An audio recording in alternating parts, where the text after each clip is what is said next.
Now, Mumbai's air pollution has been bad since November last year. According to a report in the Hindustan Times, we've had 36 days of poor AQI, but really the main culprits are vehicular pollution that comes from traffic.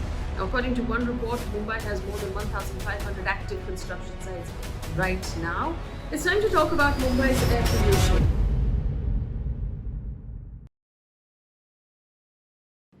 It's time to talk about Mumbai's air pollution. Now, Mumbai's air pollution has been bad since November last year. According to a report in the Hindustan Times, we've had 36 days of poor AQI, which basically means suspended particulate matter, or there's basically stuff in the air that you're breathing that's actually making you sick. Now, poor AQI means that it will cause breathing discomfort to people and prolonged exposure. It's not good for children. It's not good for very small children. It's not good for people with asthma and other respiratory illnesses. Many doctors are saying that they're seeing a lot more people present asthma-like symptoms or infections in their respiratory tracts. Now, we understand from a report in the Times of India that this is the worst January in 5 years that we've seen in terms of Mumbai's AQI, and it doesn't appear to be getting any better. So what is happening? What is causing Mumbai's air to be bad? Now, the sea does Mumbai a massive favor of cleaning up the air every 3 or 4 days.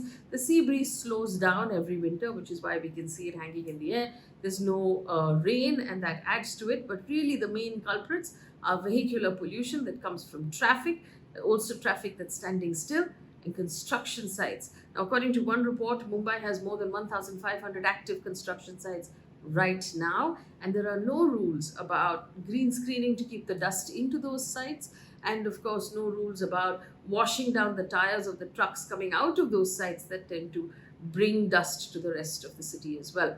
Now, the reports constantly say that Mumbai's AQI is as bad as Delhi, worse than Delhi, like Delhi is some sort of bottom bar or low bar, but what we've not learned from Delhi is the measure of the steps that need to be taken.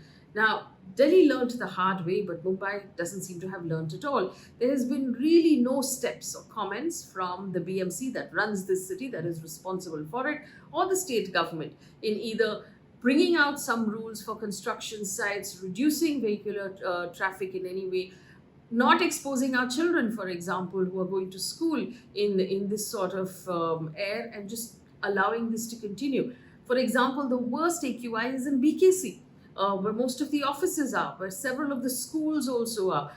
The eastern suburbs, whether that's Chembur, Navi Mumbai, experiencing really bad AQI because these neighborhoods also are adjacent and abutting to factories that should no longer be in city limits, that are actually chemical refineries and oil refineries within the city of Mumbai. Mumbai's AQI is currently poison. There is poison in the air of the city that the children are breathing, that is making sick people even sicker and making perfectly healthy people sick as well. As citizens, maybe it is time to demand better from our governments. As the government, it's time to come out and do your job.